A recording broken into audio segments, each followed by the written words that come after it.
In George Orwell's novel 1984, he imagined a world in which the government spied on its citizens with cameras installed in their houses.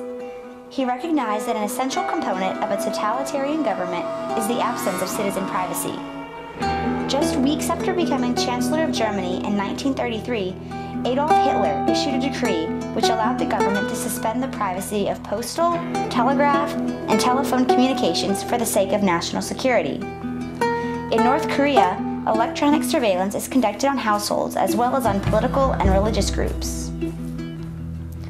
What is it that separates the United States from these totalitarian governments? The Founding Fathers recognized the high value of privacy and took care to include it in the Bill of Rights under the Fourth Amendment. The rights of the people to be secure in their persons, houses, papers, and effects against unreasonable searches and seizures shall not be violated.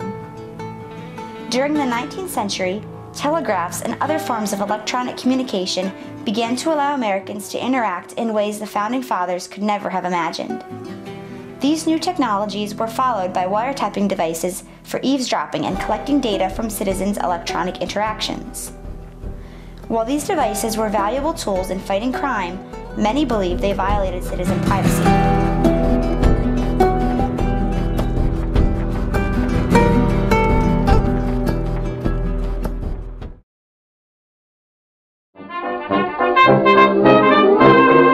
Can't you see your baby's blue, very true, baby's blue, been this way a week or two. In 1927, the courts began to consider how the Fourth Amendment should be applied to electronic communication.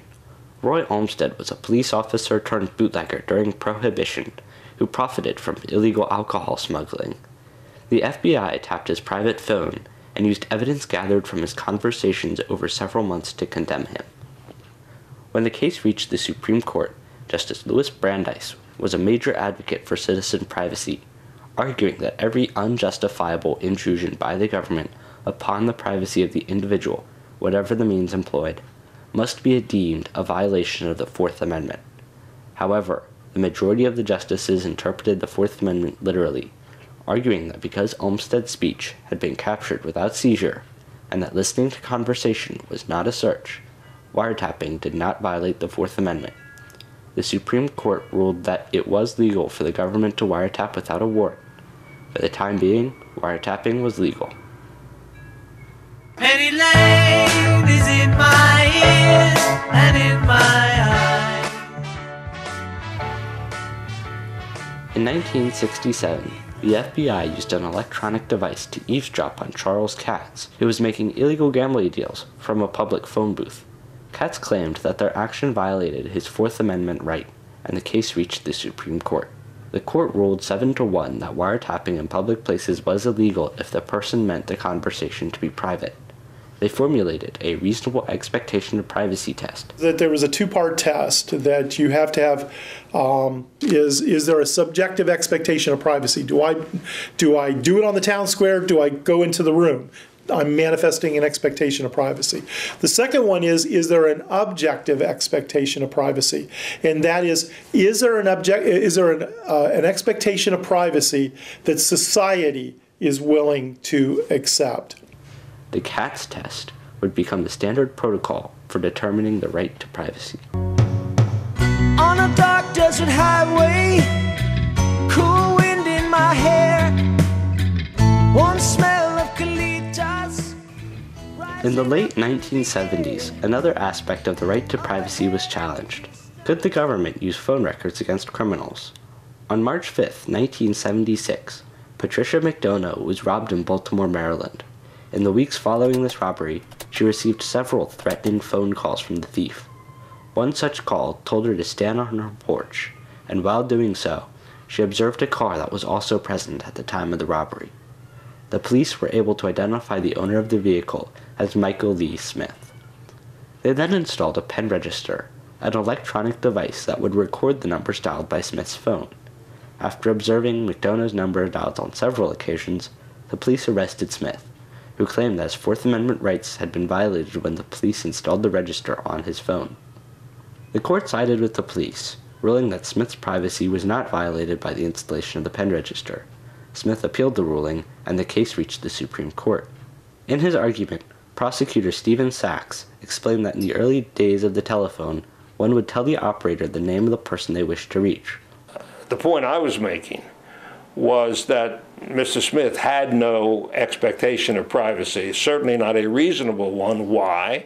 Because he knew, and should have known, what everybody else in the world knows or should have known, that when you make a phone call, the phone company, a third party, captures or is able to capture the number that you're calling. They need it for billing purposes.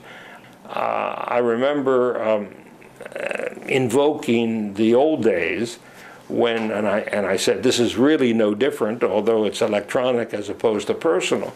When you make a phone call, you needed the operator, the personal operator. And I remember several times during the argument saying, you know, Mr. Justice, the user of a telephone knows, to go back to the days, however long ago they may be, to go back to the days when this was not done mechanically but done by human communication. One said to the operator, Millie, get me George, or get me Sam down at the grocery store. All that's done now, Your Honor, is that we communicate and impart that information, the number we wish to achieve, to a phone company who is not statutorily barred from disclosing that information to third parties. Defense attorney Howard Cardin argued that Smith did have an objective expectation of privacy.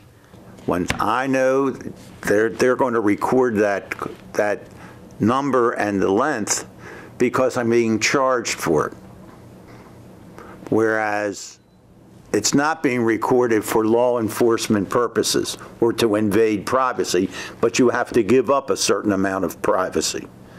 Whereas you dial the local call, no, you don't expect it to be recorded. There is no reason to record it, and therefore it would be an invasion of privacy. In a 5-3 decision, the Supreme Court ruled that the government was justified in collecting Smith's phone records. However, the dissenters, most notably Justice Thurgood Marshall, warned that a loose interpretation of the Fourth Amendment would result in excessive government control.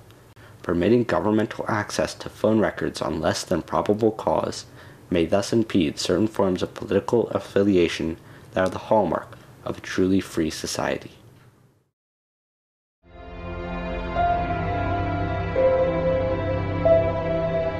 No, actually, I didn't expect it to be at this level.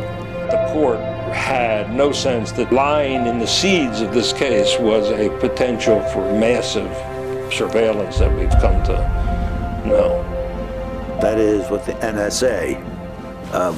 When I tried that case back at the Supreme Court, and I don't think anybody did. The Smith decision allowed law enforcement officers to collect a suspect's phone records for a specific purpose. Justice Marshall feared it would lead to widespread abuse by the government, and he was right. In 2013, computer specialist Edward Snowden revealed that the NSA had been collecting the phone records of American citizens. This unleashed a firestorm of controversy. Nobody is listening to your telephone calls. It is lawful. It has been briefed to Congress. This is just metadata. A federal judge in Washington ruled today that the government's collection of phone records of millions of Americans is likely unconstitutional. Although many Americans were caught off guard by Snowden's revelation, such intrusions were not unprecedented. From 1967 to 1973, the NSA's Project Minaret monitored the electronic communications of over 1,500 people who disagreed with government policies, including Senator Howard Baker, New York Times journalist Tom Wicker, and even Martin Luther King Jr. Justice Marshall believed that freedom of political affiliation was the hallmark of a truly free society, and permitting unfettered government access to telephone records and contacts would jeopardize this freedom. The Fourth Amendment is a key defense of our rights against government intrusion and totalitarianism. It is the responsibility of the people, as well as the courts, to apply it correctly in a changing electronic age.